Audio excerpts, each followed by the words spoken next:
Bismillahirrahmanirrahim. Assalamualaikum warahmatullahi wabarakatuh. Waalaikumsalam warahmatullahi wabarakatuh. Alhamdulillahi rabbil alamin. Lakal hamdu wa ilaikal mushtaka wa antal musta'an ya dzal jalali wal ikram.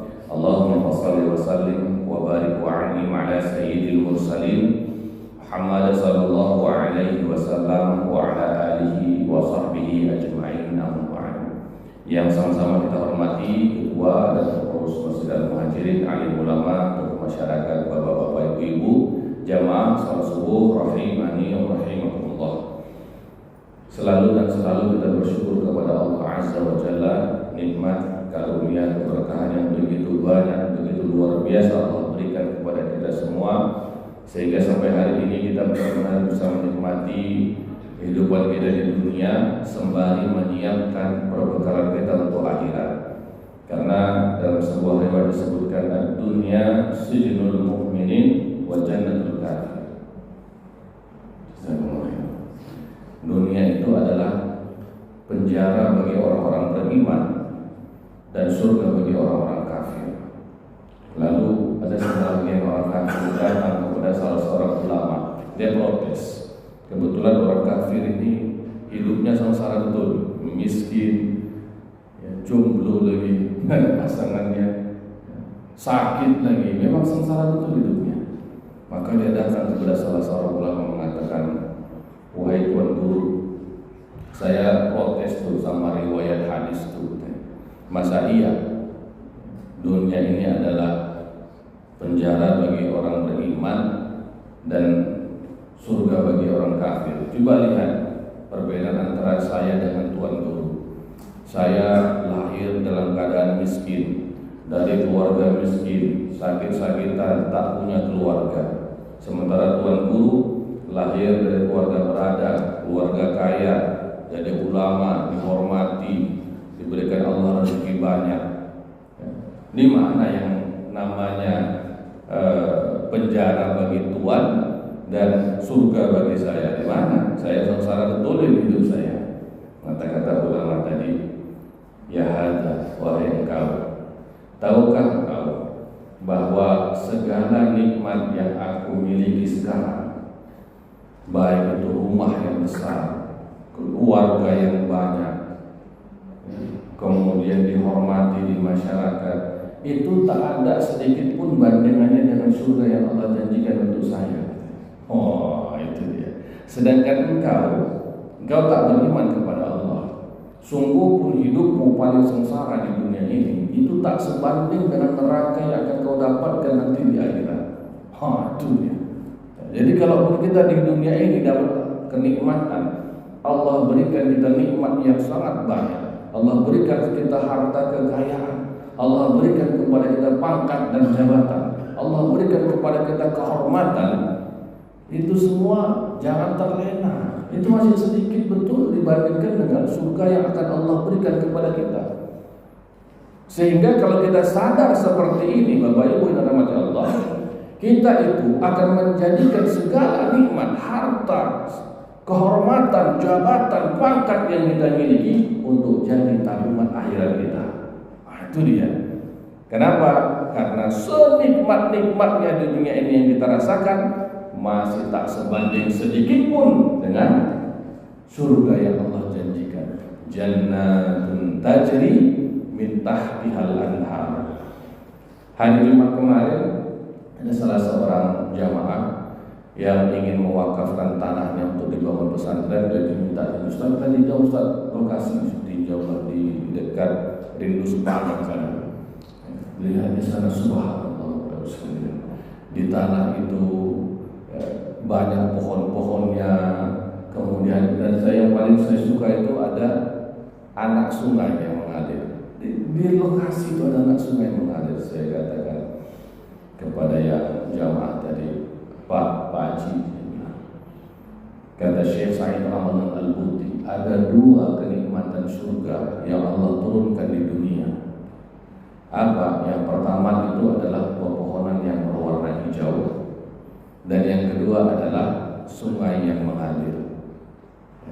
Sehebat apapun kita membangun, Pak, Kalau dua ini tak ada, bangun rumah kita mewah kita buat, tapi tak ada dua ini, tak ada pohonnya, tak ada air yang mengalir, itu terasa kosong ya. Kenapa? Karena nikmat surga jannatun, jannah itu taman itu hijau, tajri min tahtihal anhar, mengalir di bawahnya sungai-sungai. Makanya kalau ada rumah-rumah besar, rumah-rumah yang elit itu biasanya dilengkapi dengan kolam renang. Sudah cantik betul dia. Betul apa enggak? Iya kan ada lah Pak. Ya, siapa tahu Allah berikan kepada kita nikmat ini di dunia. Kalau kita dapat nikmat ini di dunia, kita dapat menikmatinya nanti di surga. Amin. Ya Rabbal Alamin. Ya Allah jadikan kami surga. Amin ya Rabbal Alamin. Salawat seiring salam kepada baginda Nabi Sallallahu Alaihi Wasallam sebagai panutan kita, sebagai teladan kita. Mudah-mudahan kita semua dapat syafaat beliau. Kembali kita lanjutkan kaji kita, kaji kitab Al-Kabair yang merupakan penjelasan dari dosa-dosa besar karya dari Imam Al-Zahabi rahimahullah taala. Kita sudah sampai ke pembahasan Al-Makkas. Al-Makkas. Nanti saya jelaskan apa itu Al-Makkas. Tapi kita baca dulu keterangan-keterangan ataupun dalil-dalil yang mengharamkan tentang Al-Makkas ini. Di dalam kitab ini disebutkan wa huwa dakhilu fi qoulihi ta'ala, al-makkas termasuk sesuatu yang disebutkan oleh Allah Subhanahu wa taala dalam Al-Qur'an di surah Asy-Syura ayat 42. A'udzubillahi minasyaitonir rajim. Innamas sabilu 'alal ladzina yadhlimuna an-nas. Sesungguhnya jalan kesalahan yang dilakukan oleh orang-orang yang menzalimi manusia, wa yabghuna fil ardi, dan melampaui batas di muka bumi, bi ghairil haqqi, tanpa hak, yang melanggar batas-batas kebenaran, ulaika lahum adzabun alim, mereka itu mendapatkan azab yang sangat pedih. Wal makkas, dan makkas min akbari a'wal zulmah, merupakan salah satu kezaliman yang paling besar yang dilakukan oleh seseorang. Bal huwa minadz zulmah anfusuhum, dan bahkan memang al-makkas itu adalah kezaliman terhadap diri mereka sendiri.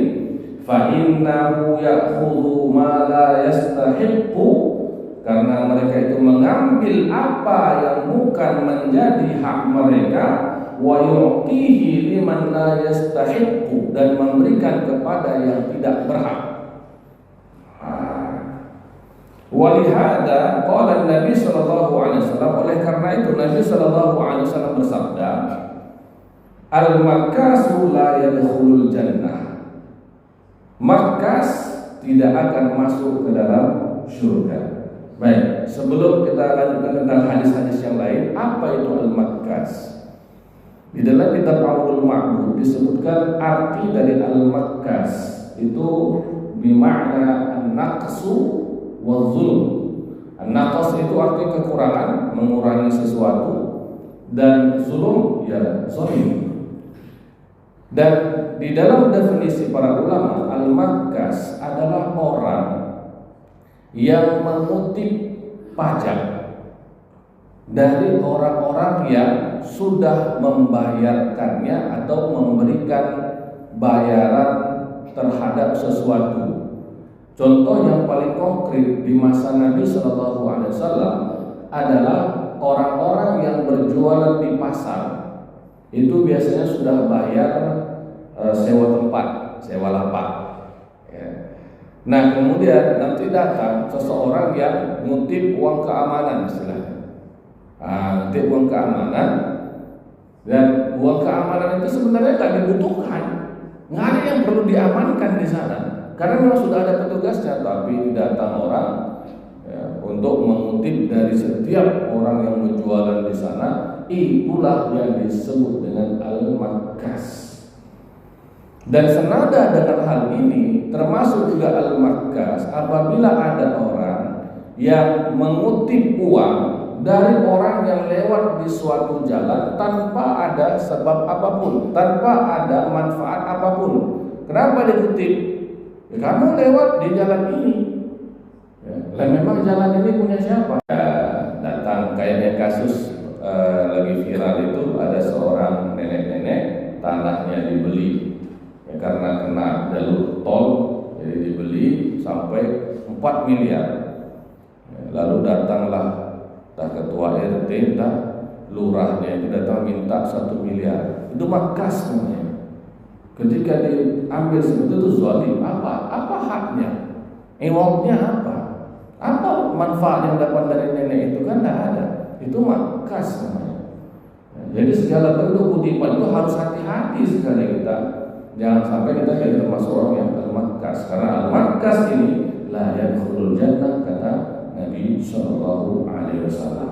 Nanti kita kasih ceritanya kalau ingin bertanya. Kita lanjutkan lagi dalam hadis lain, Nabi Shallallahu Alaihi Wasallam bersabda, la yadkhulul jannah sahiba maksin, tidak akan masuk surga orang yang mengutip-ngutip pajak premanisme, itu pungutan liar tadi. Nah, jadi kalau yang sering diviralkan lah, ya, di media sosial kan sering itu, ya, sering pula tuh Medan pula gitu kan, di stop truk, di stop, ataupun misalnya mobil truk mau menurunkan barang, itu datang tuh preman-preman tuh, ya kan, uang keamanan katanya. Padahal nggak ada yang perlu diamankan. Yang perlu diamankan preman itu sebenarnya bukan orang lain. Dia yang perlu diamankan itu. Dia pula minta uang keamanan. Ya ini makas. Ya ini makas. Nauzubillah.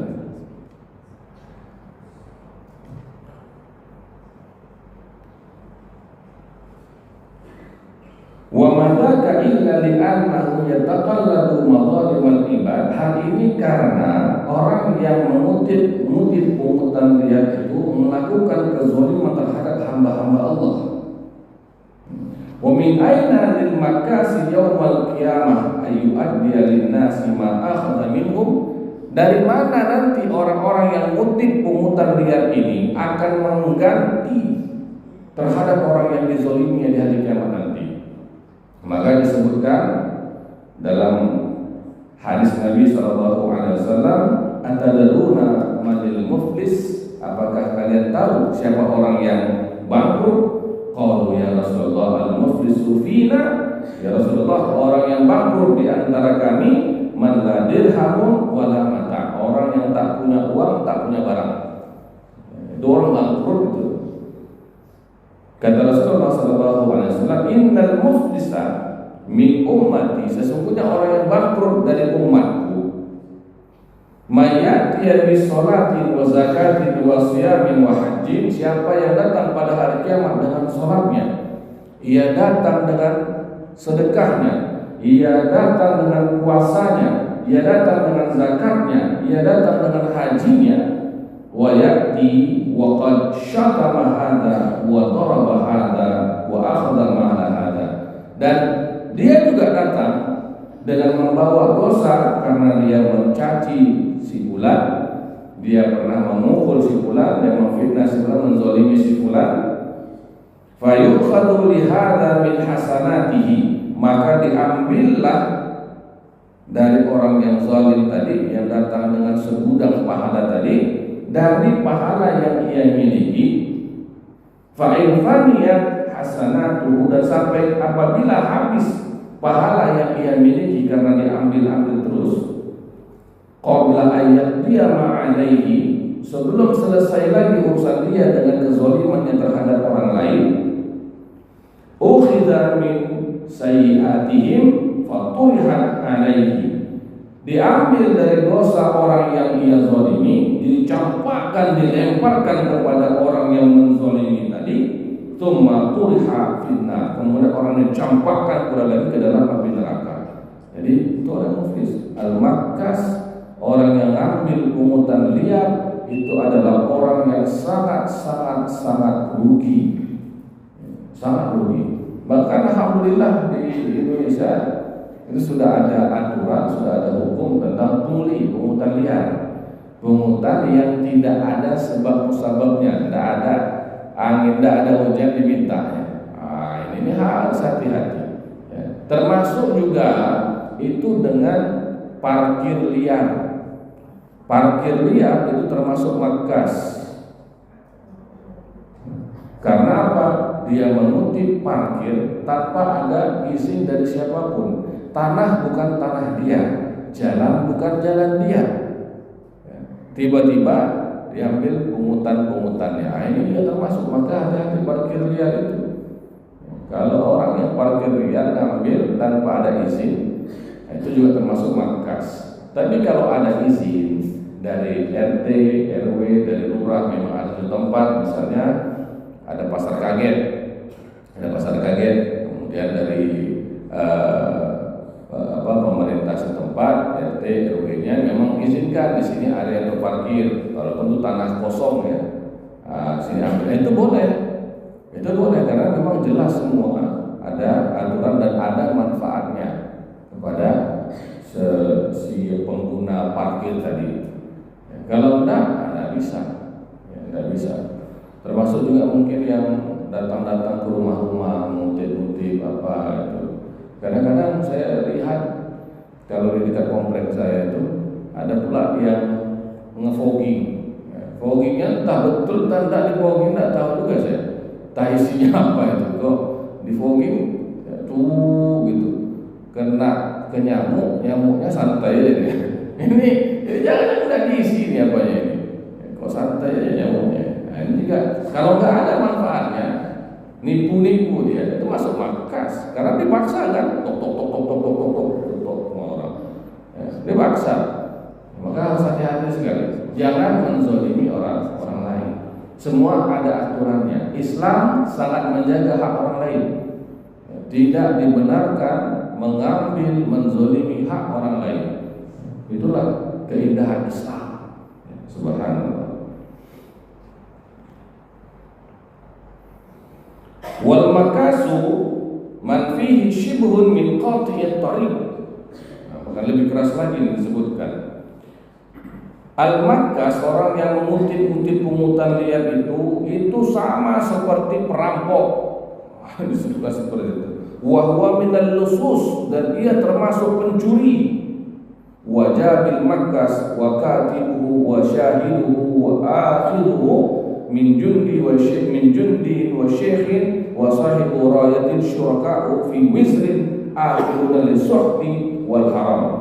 Orang yang mengutip, orang yang menyuruh, orang yang menulis, orang yang kemudian memerintahkannya, yang bertanggung jawab di sana, semua sama dalam dosanya. Akhiruna lisuhti, mereka makan sesuatu yang haram. Nah, makanya memang harus benar-benar gitu. Bukan kita buat-buat aja, tidak bisa ya, tidak bisa. Kadang-kadang memang hal seperti ini terorganisir, bukan tak terorganisir, memang terorganisir di pasar. Paling sering di pasar. Premanisme itu sudah ada organisasinya, ya, ada organisasi yang menaungi mereka supaya nggak disebut sebagai premanisme. Gabunglah dalam organisasinya itu kan. Itu dia tahu sendiri kita organisasi apa itu. Memang preman semua isinya itu. Karena ada yang baik di situ. Dan memang nggak ada manfaatnya. Ya. Kalau kita bilang keamanan, apa yang mau diamankan? Nanti parkir, tidak pun mereka ada memarkirkan itu. Waktu kita keluar itu berapa dia? Ya, kita parkir, tidak ada orang parkir kita. Selesai kita keluar, waktu keluar dapet loh, tidak ada. Dari tadi di mana aja bang? Ya kan? Ini gawat ini seperti ini. La haula wala quwwata illa billah. Wa dzakara al-Wahidi, dan Syekh Al-Wahidi adalah pengarang dari kitab Asbabun Nuzul, ya, dari ayat-ayat Al-Quran, rahimahullah ta'ala, fi tafsir Asbabun Nuzul. Qul la yastawil khabithu wat thayyib, katakanlah tidaklah sama antara yang buruk dengan yang baik.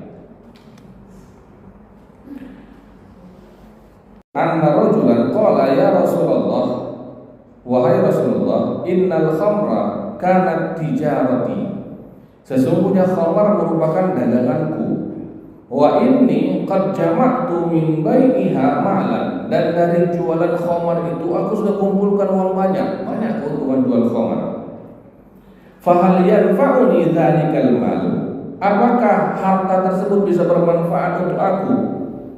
In amiltu fihi bi ta'atillah, kalau aku gunakan uang tadi untuk taat kepada Allah. Dia jualan khamar haram, hasil jualan dari khamar itu haram juga. Nah, dia nanya kepada Rasulullah, wahai Rasulullah, apakah uang yang aku kumpulkan dari jualan khamar tadi bisa bermanfaat untuk aku kalau aku gunakan untuk taat kepada Allah? Maksudnya taat kepada Allah gimana? Sedekah, ya kan begitu. Ya.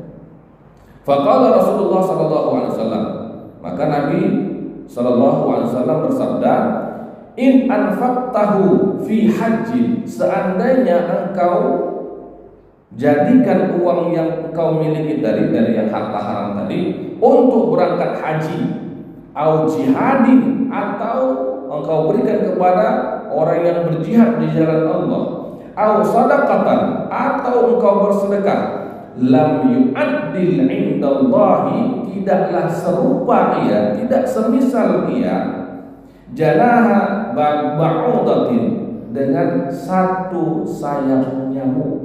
Nilainya tidak sama di dalam pandangan Allah, hanya dengan setengah sayap nyamuk itu. Sayap nyamuk kan buahnya satu sayap nyamuk itu. Innallaha la yaqbalu illa thayyib, karena Allah tidak menerima kecuali yang baik. Hal ini seharusnya menyadarkan kita semua bahwa sebanyak apapun kita kumpulkan, kalau dari jalur yang haram, tidak akan Allah terima amal ibadahnya. Misal ada orang korupsi, korupsinya tanggaplah 10 miliar, 8 miliar digunakan untuk bangun masjid, ya, 2 miliar masuk kantong, ya, biar ada tabungannya, kan begitu. Ya. Nah, masjid itu kan merupakan sedekah jariyah, wakaf. Setiap orang yang sholat di dalamnya, maka yang membangunnya dapat pahala. 100 orang yang sholat di sana, 100 pahala ia dapatkan, dan itu terus berlangsung sampai hari kiamat, sampai habis masjid itu. Tapi kalau harta itu dari harta yang haram, harta yang tak jelas itu, maka ia tidak berharga lebih daripada satu sayap nyamuk. Tak ada harganya sama sekali. Sayap nyamuk apalah, tak ada harganya. Sehingga tidak bisa dikatakan ada namanya Robin Hood. Tahu Robin Hood, ya, orang yang mencuri dari orang kaya untuk diberikan kepada orang miskin. Ini tidak berharga sama sekali dalam pandangan Allah Subhanahu wa taala. Karena Allah itu adalah Maha baik, hanya menerima yang baik. Lalu dia berpikir, kalau gitu Ustaz, adalah hasil korupsi saya itu poya-poya aja lah, makin kena kabel dia. Satu, harta itu haram dia dapatkan. Yang kedua, dia sedekahkan untuk yang haram lagi, double dapatnya. Di akhirat kita semua akan ditanya, dihisab. Ya, harta kita min aina, dari mana? Ya, wa ila aina, dan kemana? Ya, jadi pertanyaan itu dua. Dapat dari mana? Kita berikan kemana? Jadi kalau kita mau melakukan pencurian, mau melakukan korupsi, mau mengambil pungutan-pungutan liar, pikir ulang. Kenapa? Ngambilnya haram, dimanfaatkan tidak bermanfaat, dijadikan untuk yang haram, betapa double dosanya. Jadi dari mana keuntungannya? Untuk makan ya. Ini kita harus berpikir ulang. Bahwa ternyata Islam itu sangat-sangat menjaga seseorang agar berlaku baik saja. Tidak usah zalimi orang lain, tidak usah ambil hak orang lain. Seandainya engkau ambil hak orang lain lalu engkau sedekahkan, malah tak berguna. Itu memang jalan yang paling minimal, ya. Kalau sudah terlanjur korupsi, terlanjur ngambil hak orang lain, jalur minimalnya itu sedekah. Supaya apa? Supaya kalau nanti Allah kemana engkau manfaatkan uang yang haram yang kau curi tadi, aku sedekahkan ya Allah. Satunya kena ya, gara-gara ngambil. Tapi kalau kita akan gunakan untuk yang lain, bahkan kalau kita berikan kepada anak istri kita, itu juga jadi masalah. Engkau berikan sesuatu yang haram kepada keluargamu, itu tanggung jawab besar Bapak Ibu sekalian. Memberikan makanan yang haram kepada anak istri haram hukumnya. Maka yang harus kita berikan kepada anak istri kita sebagai tanggung jawab nafkah kita, memberikan makanan yang halal dan thayyibah. Kita berikan yang haram, dosa kita. Nah, jadi kalau tadi merampok, mencuri, korupsi, kita berikan kepada anak istri kita, itu double juga dosanya, haram juga. Ngambilnya haram, menginfakkannya haram. Belum lagi efek dari makanan-makanan haram itu. Wow, luar biasa efeknya itu. Nah, nanti setelah ini memang bagiannya adalah makan-makanan yang haram. La haula wala quwwata illa billah. Baik, Bapak Ibu rahmati Allah, ada yang bertanya tentang hal ini? Kita lanjutkan masalah makas ini. Orang yang mengambil atau mengutip tanpa ada ewak, ada balasan ataupun ada hak yang didapatkan, manfaat yang didapatkan oleh orang yang diambil haknya tadi. Nah, baik, kalau tidak ada kita lanjutkan. Al-Kabirah Az-Zaminatu wal Ishrun, dosa besar yang ke-28, akilul haram, makan yang haram, wa tanawuluhu ala ayyi wajhin kana, dan mengambilnya dengan cara yang manapun juga. Firman Allah Subhanahu wa taala, wa la ta'kulu amwalakum bainakum bil batil. Ini dalam surah Al-Baqarah 188. Janganlah kalian makan harta di antara kalian dengan jalan yang batil, dengan cara yang tidak benar. Qala Ibnu Abbas, dan berkatalah Ibnu Abbas radhiyallahu anhuma, yakni bil yamini al-batilah, yaitu dengan bersumpah palsu, al-kadzibah, yaqtati'u biha ar-rajul mala akhihi bil batil, di mana ia dengan sumpah palsu itu mengambil hak dari saudaranya dengan cara-cara yang batil. Wal aklu bil batil, makan makanan yang batil, makan atau mengambil harta dengan cara yang batil, ala wajhain, ada dua bentuknya, kata Imam Az-Zahabi. Ahaduhuma, yang pertama, ayyakuna ala jihati zulmin, yang pertama adalah dengan jalan kezaliman, nahwa al-ghasab, ghasab itu mengambil atau meminjam milik orang lain tanpa izin, ghasab namanya. Ini misal di masjid, kadang-kadang ada masjid itu tempat duduknya memang di luar dan terpisah. Kalau ke sana harus pakai sandal gitu. Kebetulan kita pakai sepatu, kan tidak mungkin pakai sepatu kita berwudu. Akhirnya kita pakai sandal lah. Cuma sandal orang, bukan sandal masjid. Sandal masjid apa tulisannya? Sandal musola, sandal masjid. Itu nggak masalah. Itu memang wakaf. Tapi ini sandal orang. Sandal tak punya siapa, kita pinjam. Itu namanya ghasab.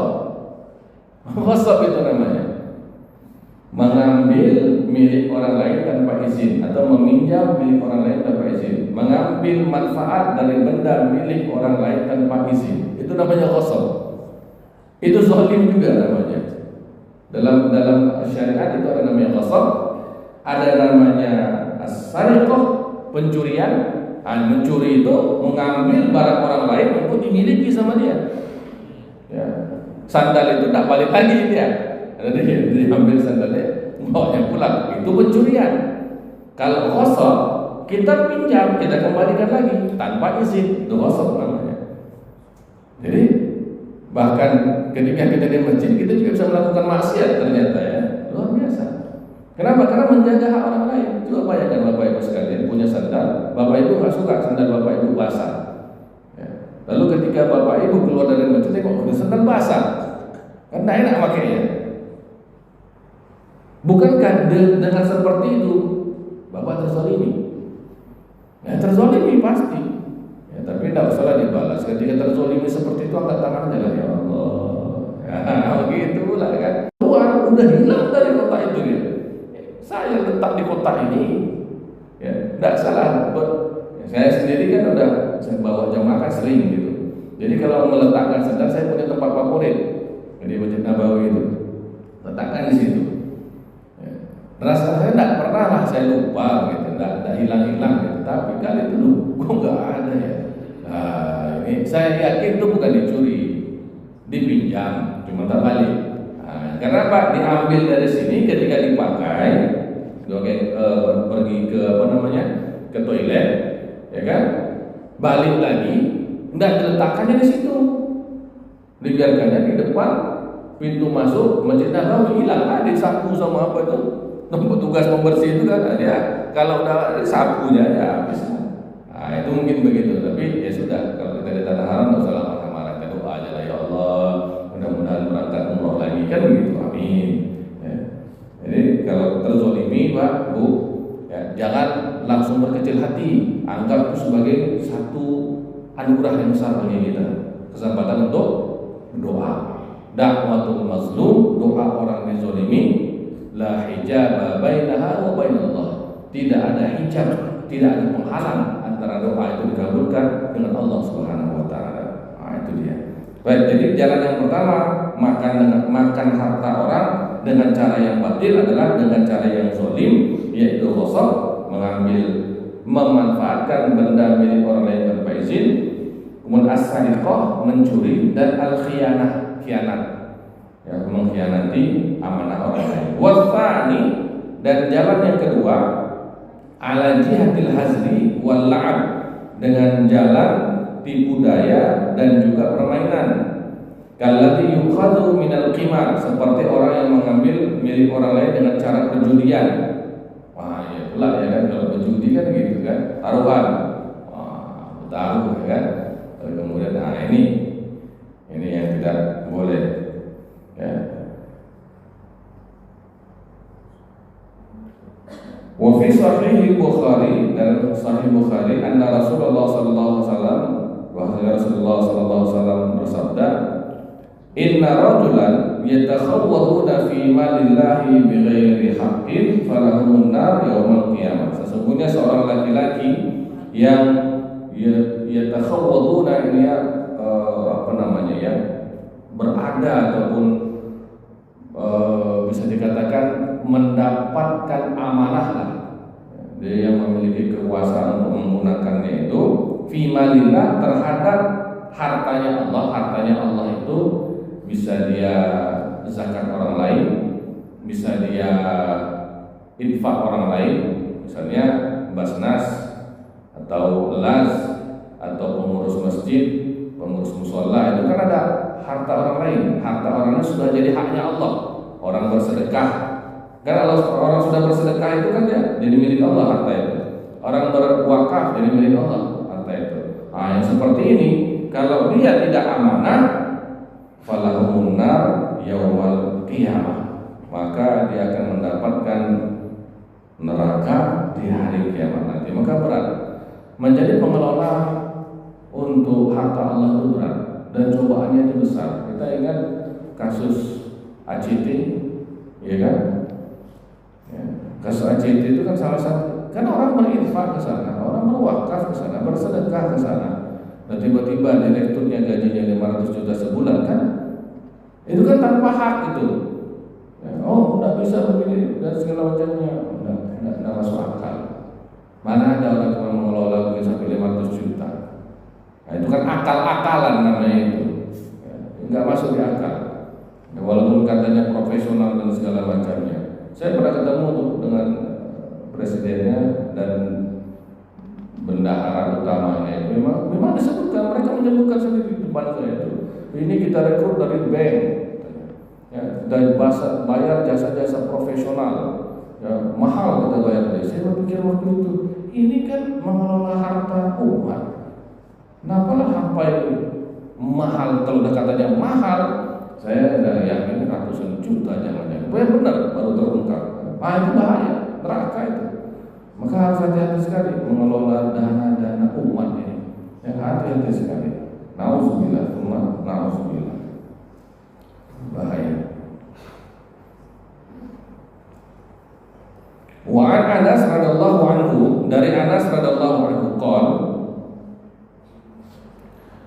Qultu ya Rasulullah, aku mengatakan wahai Rasulullah, ud'ullah, tolong doakanlah kepada Allah, ayyaj'alani mustajabat da'wah, agar doa yang aku panjatkan kepada Allah itu mustajab.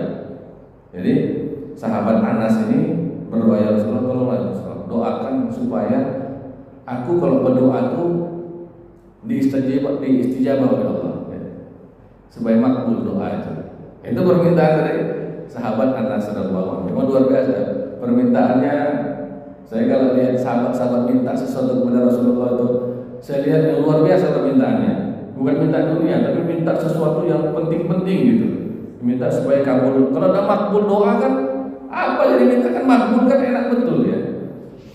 Karena kita tuh pasti punya masalah ini itu, ya Allah kabulkan yang makbul gitu kan enak betul. Sahabat-sahabat memang cerdas.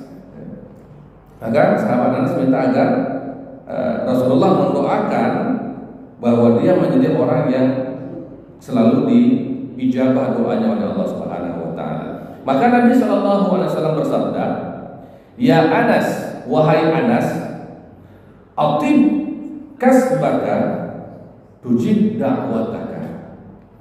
Wahai Anas, perbaiki atau bersihkan pendapatanmu, cara engkau mendapatkan harta, maka doamu akan dikabulkan. Nah itu dia. Nah ini sebenarnya menjadi tamparan untuk kita juga Bapak Ibu sekalian. Kenapa selama yang doa-doa kita tidak terkabulkan? Coba lihat dari cara kita mendapatkan harta kita, gaji kita, ataupun hasil perdagangan kita. Apakah caranya ini memang sudah benar, tidak menzalimi orang lain? Ya. Nah ini kita harus perhatikan begitu. Jangan-jangan gara-gara itu. Fa'innar rajul, sesungguhnya seorang laki-laki la yarfa'al laqmah minal harami ila fihi, ketika ia memasukkan satu suapan yang haram ke dalam mulutnya, fala yustajabu lahu da'wah, maka tidak diterima doanya arba'ina yauman, 40 hari. Sekali kita makan yang haram, baik itu haram yang seperti khamar, babi, ataupun hewan-hewan yang lain yang tidak halal, ataupun dengan cara yang haram, kita korupsi, kita nauzubillah maks tadi, pungutan liar, sogok menyogok, sekali kita suapkan masuk di dalam mulut, 40 hari doa kita tidak diistijabah oleh Allah Subhanahu wa taala. Ini bukan waktu yang sebentar. Sementara kita di setiap harinya punya masalah. Hari ini ada masalah, besok ada masalah, lusa ada masalah. Selama 40 hari kita berdoa, ya Allah tolonglah ya Allah. Allah tidak mau menolong kita. Ya Allah terimalah ya Allah. Allah tidak menerima kita. Ya Allah aku sakit ya Allah, sembuhkan aku ya Allah. Allah tidak kabulkan kesembuhan untuk kita. Coba bayangkan itu. La haula wala quwwata illa billah. Ini berat sekali masalah makanan haram ini. Wa rawa al-Baihaqi bi isnadihi ila Rasulillah sallallahu alaihi wasallam, diriwayatkan dalam hadis dari Imam Al-Baihaqi bahwasanya Rasulullah sallallahu alaihi wasallam bersabda, "Innallaha qasama bainakum akhlaqakum kama qasama bainakum arzaqakum." Sesungguhnya Allah Subhanahu wa taala membagi-bagikan kepada kalian rupa bentuk kalian, penciptaan kalian, sebagaimana membagi-bagikan rezeki-rezeki kalian. Wa innallaha yu'tid dunya, dan sesungguhnya Allah Subhanahu wa taala akan memberikan dunia may yuhibbu wa man la yuhibbu. Allah akan berikan dunia kepada siapa yang cinta dunia dan yang tidak cinta dunia. Luar biasa sekali hadis ini. Allah akan memberikan duniawi kita ini kepada orang yang memang cinta dunia. Dia dari pagi buka mata memang mau cari uang, mau cari harta, mau kaya, mau ini. Allah akan berikan sama dia. Dan juga Allah akan berikan kepada orang yang tidak cinta dengan harta. Ada orang